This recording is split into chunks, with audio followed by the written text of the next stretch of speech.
En el nombre del Padre, y del Hijo, y del Espíritu Santo. Amén. Padre Santo, te alabamos y te bendecimos, te glorificamos y te damos gracias. Danos la gracia de conocer la Sagrada Escritura, este libro, revelación del Apocalipsis, para que nos ayude en nuestra historia, en nuestra fe, y nos conduzca a la santidad, a un pleno encuentro contigo. Gloria al Padre, y al Hijo, y al Espíritu Santo, como era en el principio, ahora y siempre, por los siglos de los siglos. Amén. Carta a Pérgamo. El ángel de la iglesia de Pérgamo. Tengamos en cuenta aquí la dirección de la carta al ángel de la iglesia de Pérgamo en el libro del Apocalipsis. Escribe: esto dice el que tiene la espada aguda de dos filos. Sé que vives donde está el trono de Satanás. Eres fiel a mi nombre y no has renegado de mi fe, ni siquiera en los días de Antipas, mi testigo fiel, a quien mataron entre vosotros, ahí donde habita Satanás. Pero tengo alguna cosa contra ti. Mantienes ahí algunos que sostienen la doctrina de Balaán, que enseñaba a Balac a poner tropiezos a los hijos de Israel, para que comieran carnes inmoladas a los ídolos y fornicaran. Del mismo modo, mantienes junto a ti a algunos que sostienen la doctrina de los Nicolaitas. Arrepiéntete, pues, si no, iré pronto a ti y lucharé contra esos con la espada de mi boca. El que tenga oídos, oiga lo que el Espíritu dice a las iglesias. Al vencedor le daré maná escondido, y también una piedrecita blanca sobre la que irá grabado un nombre nuevo que nadie conoce salvo el que lo recibe. Palabra de Dios. Te alabamos, Señor. Seguimos así en el estudio de esta obra majestuosa, maravillosa, el Apocalipsis. Y hoy con la carta dirigida a Pérgamo. Aquí debemos nosotros preguntarnos por este sendero que se nos está revelando en el libro del Apocalipsis.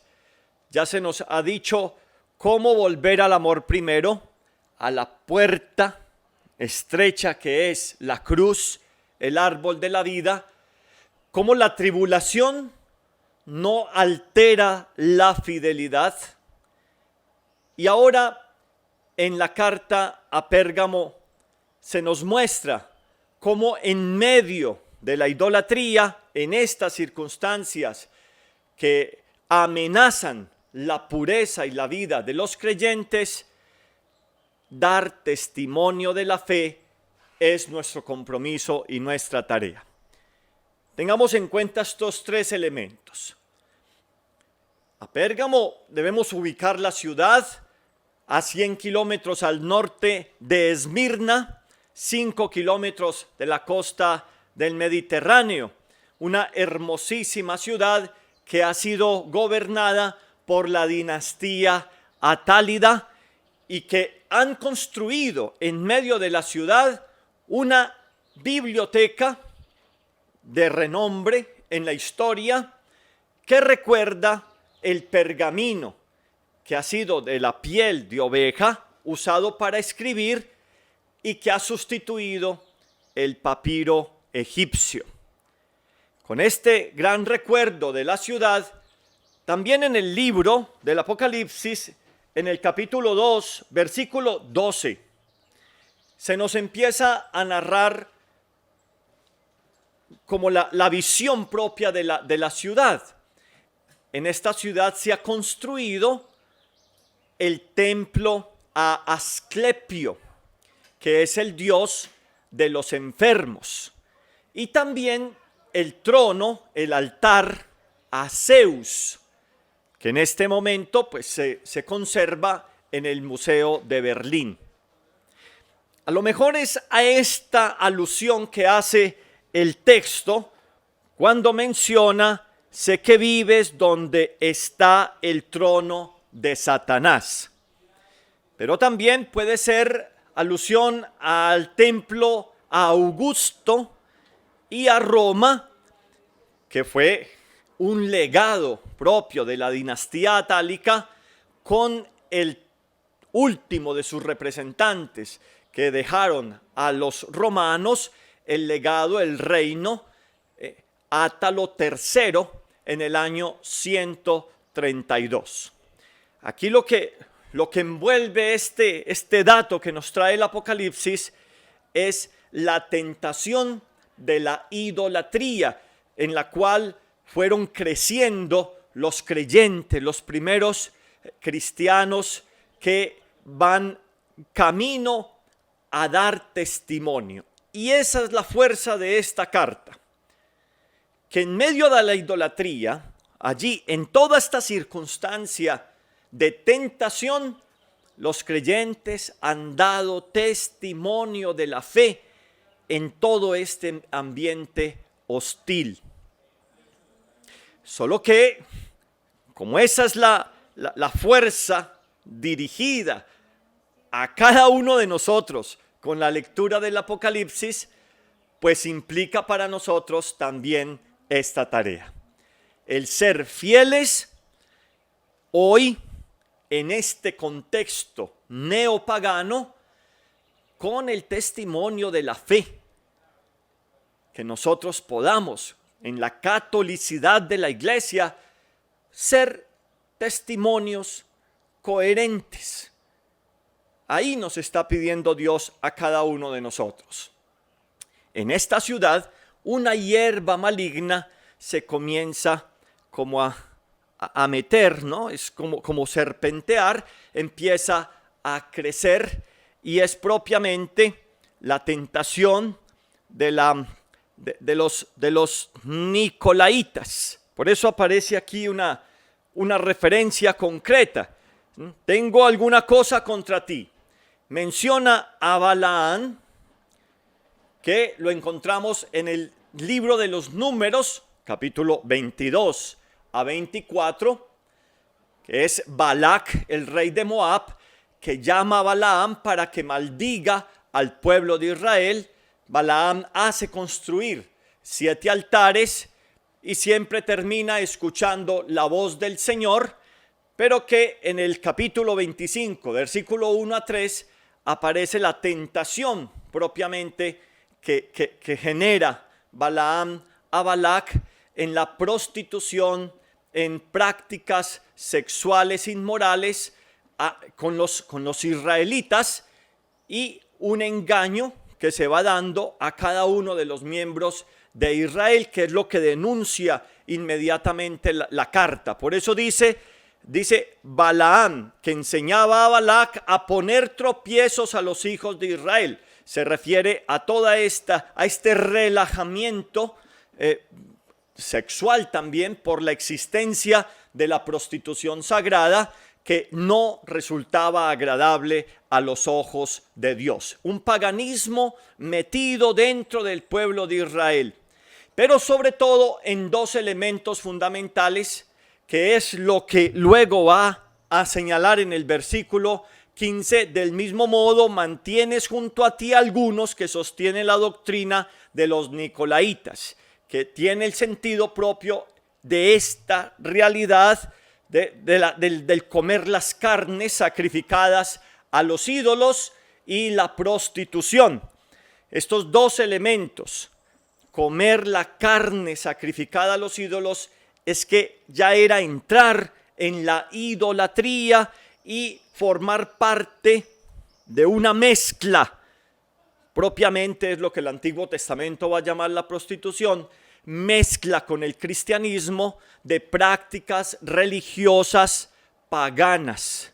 Y es muy importante que determinemos esta realidad. Mezcla con el cristianismo de prácticas religiosas paganas.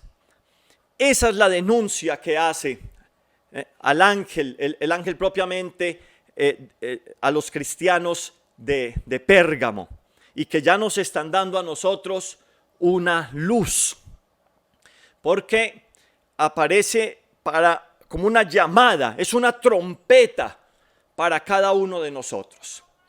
En este momento histórico descubrimos por qué se está generando en nosotros un secularismo desde el siglo XVIII, XIX, XX. Se ha metido dentro del actuar cristiano, católico, una serie de elementos que vienen del sincretismo, que han mezclado doctrinas religiosas de otras confesiones, de otras regiones orientales, occidentales, que llegan a como a quitar o a meter la impureza dentro de nuestras realidades y prácticas de fe. Están marcadas por el esoterismo, por la confianza que se da en prácticas propiamente con la confianza en los hombres y no en Dios. Lectura de cartas, tabaco, prácticas incluso en las casas con las herraduras, con los símbolos de zodíaco, con una astrología que ha dejado oscura la misma doctrina en los creyentes. Prácticas de Oriente que se mezclan dentro de una realidad de meditaciones que rompen la relación que el bautizado tiene en la Iglesia Católica con Dios.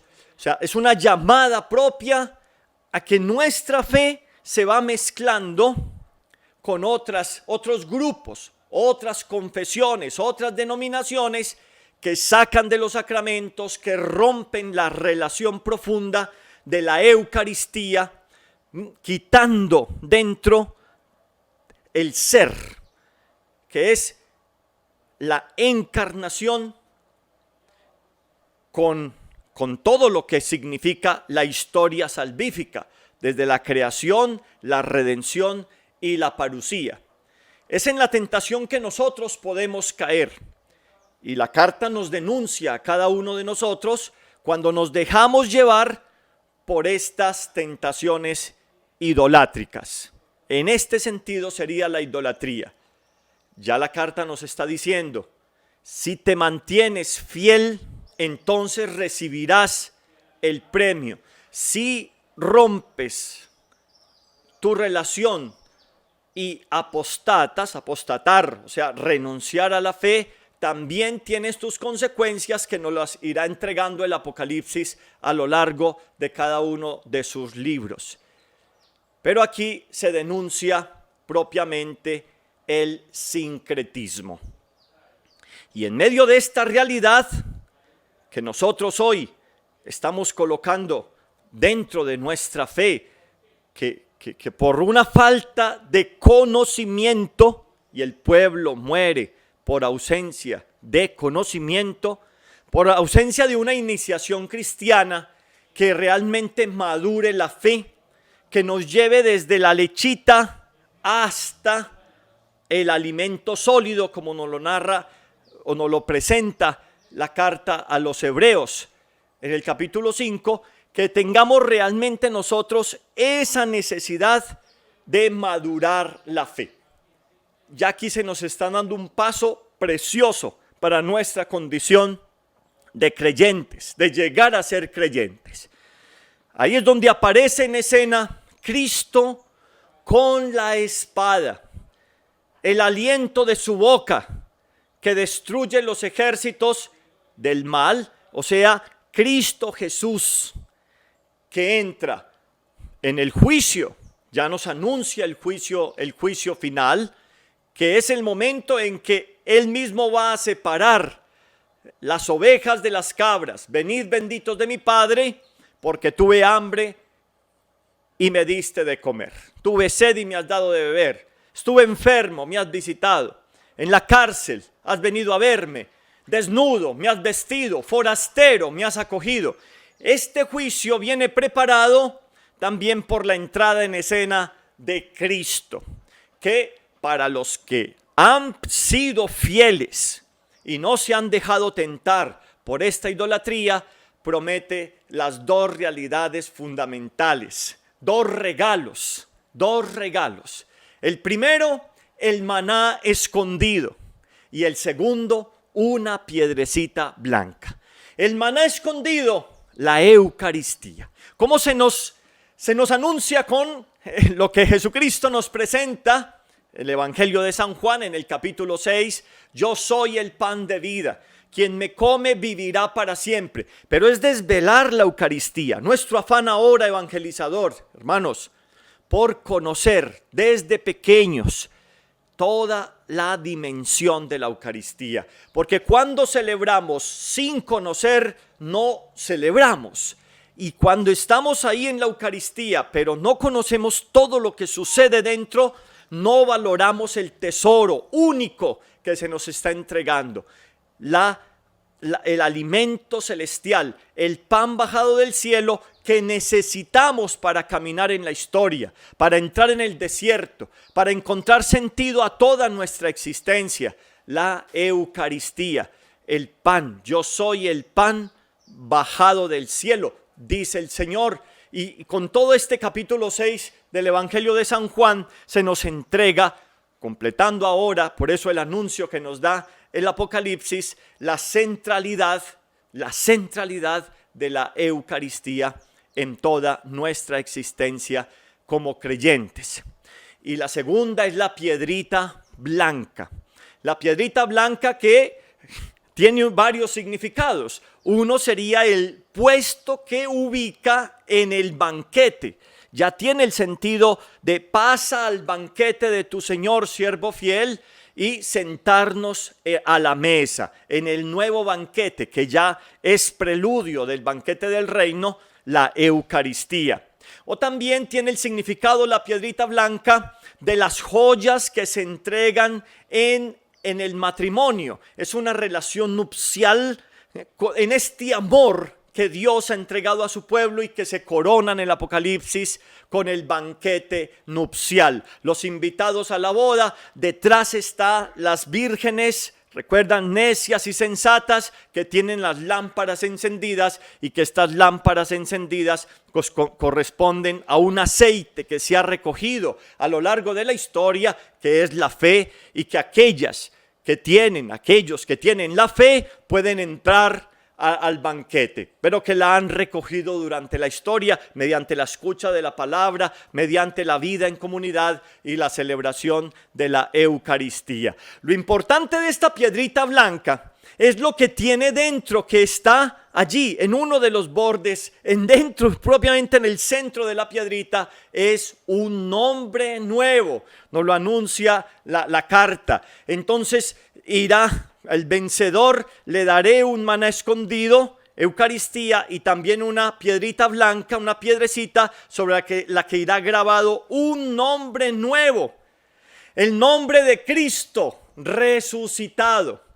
Es la fuerza de Cristo resucitado que ha vencido dentro de nosotros, que vence la muerte, la que ya ha sido denunciada en las cartas anteriores. Esta soberbia, avaricia, lujuria, la ira, la gula, la envidia y la pereza, la muerte que viene relacionado ya con las cabezas del dragón y que entra ahora como trompeta para cada uno de nosotros en este momento histórico de nuestra existencia. Cristo resucitado, que también ese nombre nuevo viene marcado en todos los que son creyentes. Después del bautismo vienen sellados, por eso el sello del libro, y en este sello aparece, como en el turbante propiamente de quienes ya dirigían en su momento todo el pueblo de Israel, aparecía el nombre nuevo que viene ahora colocado en los nuevos creyentes y que dice, consagrado al Señor. esta consagración total que la implica la piedrecita blanca es donde dice: perteneces al Señor, eres del Señor. Y como lo dice el Salmo 91, si tú te pones al lado de Él, o sea, si tú te consagras a Él, Él te respaldará, se pondrá del lado tuyo. En medio de la tribulación te defenderá y te hará gozar del país de la vida. Entrarás como el justo, que en la vejez seguirá dando fruto y estará lozano y frondoso, y vivirá como un árbol plantado al borde de la acequia, con vitalidad, con vigor, un vigor nuevo, el que te da esta piedrecita blanca, que en todos los ritos de la iniciación cristiana llega un momento preciso en que el que va a ser bautizado ya encuentra su realidad con esta piedrita blanca colocada en la boca para que tenga dentro de sí el sello de ser consagrado totalmente al Señor, con una vestidura blanca que recibirá en el bautismo y que será la nueva criatura, el nuevo vestido de Cristo. El otro paso que nos ha dado entonces la carta a Pérgamo y que nos hace unir a redescubriendo este amor primero, que la tribulación que estás viviendo ahora en medio de este tiempo oscuro, cambio de época en el que estamos viviendo con un neopaganismo, la tribulación no puede alterar la fidelidad. Y tercero, aquí en este momento con la carta, que cuando se presentan estas circunstancias neopaganas de idolatría, tú no entras en ellas, permaneces fiel, das testimonio de la fe para que juntos podamos dar razón de nuestra esperanza.